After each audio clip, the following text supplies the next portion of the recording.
Bonjour, ici Tommy Rodor. Aujourd'hui, nous allons parler de la RT 2012 et voir en quelques points comment est-ce qu'elle est constituée.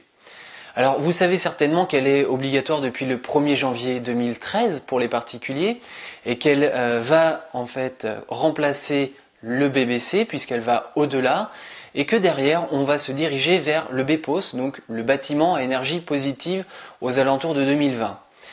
Alors j'imagine que vous êtes nombreux à vous demander comment est-ce que ça fonctionne, comment est-ce que en tant que particulier vous allez pouvoir l'obtenir. Eh bien c'est ce que nous allons voir au travers de ces 4 points. Donc la première chose, il faut connaître votre zone, donc il y a une carte géographique et vous allez pouvoir repérer ça très facilement.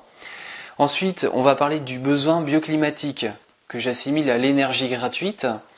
Ensuite on va parler de la consommation d'énergie primaire, puis de température intérieure de confort. Vous allez voir, ce sont des choses qui sont en réalité assez simples à mettre en place une fois qu'on a bien compris leur fonctionnement. Commençons tout de suite par le besoin bioclimatique. Alors qu'est-ce que c'est que le besoin bioclimatique? Je vous ai dit tout à l'heure que c'était l'énergie gratuite et c'est en rapport avec la conception directement de votre maison dès la première étape, puisque en premier lieu, on va parler de l'orientation. Une maison bien orientée, ça va être une maison qui va réussir à profiter du soleil au maximum. Et quand on sait que le soleil se lève à l'est, se couche à l'ouest, eh bien on va essayer de dispatcher toutes nos ouvertures assez intelligemment, de manière à en mettre un petit peu à l'est, beaucoup au sud et un petit peu à l'ouest pour profiter du soleil en fin de journée. Du coup, avec une maison bien orientée, eh bien vous allez pouvoir profiter de la chaleur solaire pour chauffer votre maison. Alors c'est très utile en hiver, par contre en été ça risque de poser quelques soucis et ça va faire partie des points qu'on va voir juste après.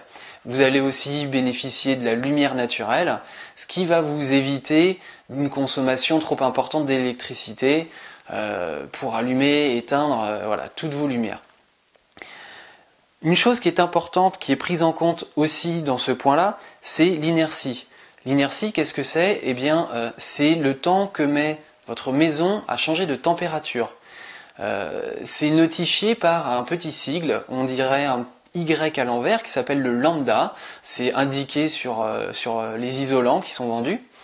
Et donc, c'est ça qui va vous indiquer la performance à ce niveau-là. Et puis, le dernier point, c'est les déperditions thermiques. On risque, avec une isolation qui est mal faite, si elle n'est pas assez bien raccordée, ou alors ça peut aussi être des ponts thermiques. Un pont thermique, qu'est-ce que c'est? Eh bien tout simplement, c'est quand deux morceaux de maçonnerie viennent se toucher et que ça apporte le froid de l'extérieur vers l'intérieur. Hein, ça peut être un mur, ça peut être un plancher, donc il faut faire attention à tout ça.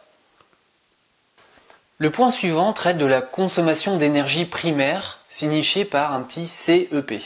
La consommation d'énergie primaire, alors qu'est-ce que c'est que l'énergie primaire? C'est la consommation de chauffage et d'eau chaude. Et comment est-ce qu'on fait pour pallier à ces choses-là? Eh bien, on a plusieurs solutions que vous connaissez très certainement. Le panneau solaire, le panneau photovoltaïque. Alors attention à ne pas confondre les deux, puisque le panneau solaire, lui, il va chauffer l'eau, il va servir pour la douche, il va vous servir pour faire la vaisselle, alors que le panneau photovoltaïque, comme son nom l'indique presque, eh bien, il va servir à faire de l'électricité. Vous allez aussi avoir des packs, ce qu'on appelle donc des pompes à chaleur, et les pompes à chaleur, ce sont des outils qui sont très très utiles, qui vont utiliser les calories qui se trouvent à l'extérieur de la maison pour les amener chez vous gratuitement.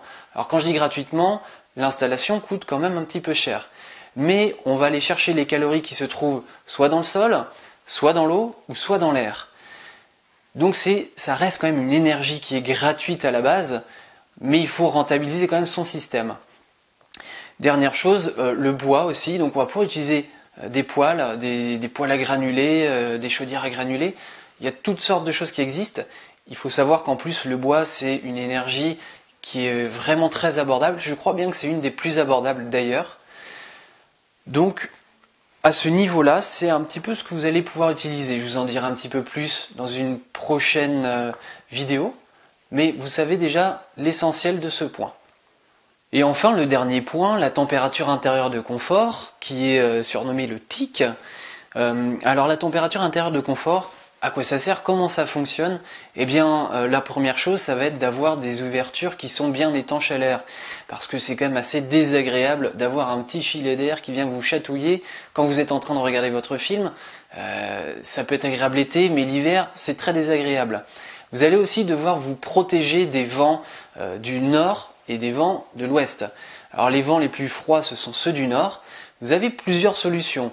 Dans la conception, vous pouvez choisir d'utiliser une zone tampon, comme un garage par exemple, ça fonctionne très bien, un garage, une lingerie. Vous pouvez aussi utiliser la terre, ça c'est super, vous pouvez buter en fait, faire une butte qui vient le long de votre mur. Vous pouvez choisir de végétaliser la partie où c'est le plus venté. Voilà, il y a pas mal de solutions. Vous allez aussi l'été, c'est là où je voulais en venir tout à l'heure quand je vous parlais des rayons du soleil, c'est très utile en hiver. Par contre en été, ça devient vite incommodant. Et donc comment est-ce qu'on va casser ces rayons solaires? Eh bien on va pouvoir utiliser plusieurs choses. On va pouvoir utiliser des stores extérieurs, des bannes. On va pouvoir aussi utiliser de la végétation. L'avantage de la végétation, c'est qu'elle est assez fournie en été et l'hiver, eh bien, elle perd ses feuilles. Donc quelque chose de tout à fait naturel va venir réguler les rayons solaires chez vous. Sinon, on a des casquettes. Ce sont des petites choses qui viennent se mettre au-dessus de vos baies vitrées, au-dessus de vos fenêtres, au-dessus de vos portes vitrées, qui vont dépasser un petit peu. Et elles vont servir en été parce que le soleil est beaucoup plus haut en été qu'en hiver. Donc, lorsque l'hiver arrivera, eh bien, le soleil passera en dessous de cette casquette et il pourra continuer à chauffer agréablement vos pièces. Enfin, le dernier point va concerner la ventilation. Une ventilation performante va vous éviter de perdre des calories et va même vous en amener des gratuites. Je m'explique rapidement. Vous avez plusieurs solutions. Une des plus anciennes reste le puits canadien qui a fait ses preuves, qu'on avait un peu oublié, mais qui revient beaucoup chez nous maintenant. Alors le puits canadien, il faut avoir un jardin quand même qui est assez grand, puisqu'on a des tuyaux qui vont passer dans le sol, l'air va être récupéré dans le jardin, les tuyaux vont passer dans le sol, l'air va passer dans ces tuyaux dans le sol et va arriver dans la maison. Mais alors entre-temps, qu'est-ce qu'il a fait cet air-là? Eh bien il faut savoir que le sol, il a une température différente de l'air. En été, eh bien, il va être beaucoup plus frais. Et en hiver, il va être plus chaud. Donc, par exemple, en hiver, eh bien, vous allez avoir une température de sol et une température d'air d'environ 12-13 degrés. Donc, vous ne partez pas de 0, mettons qu'il fasse 0 dehors, vous n'allez pas chauffer de 0 à 20 degrés. Vous allez chauffer plus que de 12-13 degrés jusqu'à 20 degrés. Donc, c'est quand même quelque chose d'assez énorme. Et vous avez aussi une autre solution qui peut même être couplée à ce puits canadien qu'on appelle la VMC double flux. Alors la VMC double flux, elle va, les calories qui vont ressortir, l'air qui va être expiré à l'extérieur de la maison, eh bien ces calories-là vont être récupérées et vont être mélangées à l'air qui vient de l'extérieur pour aérer votre maison et donc vous allez avoir un air qui va arriver beaucoup plus chaud. Les points que nous avons vus sur la RT 2012 sont assez généralistes, puisqu'il y a bien d'autres choses comme les coefficients de modulation. Je ne vais pas rentrer dans ce détail-là, puisque c'est réservé à des professionnels. Vous n'en avez pas besoin pour la simple et bonne raison que vous aurez besoin de travailler avec un bureau d'études thermiques. Pourquoi est-ce que je vous dis ça? Parce que de toute façon, vous ne pouvez pas calculer la RT 2012. Il y a des logiciels qui sont faits pour ça. Mais je vous le dis tout de suite, c'est très compliqué, ça vaut un peu cher, c'est pas du tout fait pour vous. Donc vous allez travailler avec un bureau d'études thermiques, et ce bureau d'études thermiques, eh bien, il va vous aider à calculer tout ça.